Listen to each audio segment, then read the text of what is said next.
नमस्कार शेतकरी मित्रांनो, स्वागत आहे तुमचं आपल्या कृषी कन्या यूट्यूब चॅनलवर। बघा शेतकरी मित्रांनो, 8 मार्च 2025 रोजी आजचे संपूर्ण महाराष्ट्रातील सोयाबीन बाजारभाव लाईव्ह या व्हिडिओच्या माध्यमातून आपण बघणार आहोत। तत्पूर्वी आपण चॅनल नवीन असाल तर चॅनलला सबस्क्राइब करा। चला तर मग व्हिडिओला सुरुवात करूया। बघा शेतकरी मित्रांनो, कृषी उत्पन्न बाजार समिती सोलापूर आवक आली आहे 34 क्विंटल, किमान दर 3895 रुपये, कमाल दर 4005 रुपये, सर्वसाधारण दर 3990 रुपये जाते लोकल सोयाबीन। तसेच पुढील बाजार समिती तुळजापूर आवक आली आहे 75 क्विंटल, किमान दर 3900 रुपये, कमाल दर 3900 रुपये, सर्वसाधारण दर 3900 रुपये।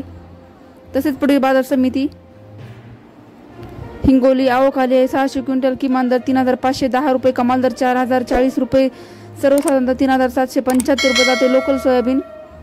तसेच पुढील बाजार समिती नागपूर आवक आली आहे 560 क्विंटल, किमान दर 3600 रुपये, कमाल दर 4050 रुपये, सर्वसाधारण दर 3937 रुपये जाते लोकल सोयाबीन।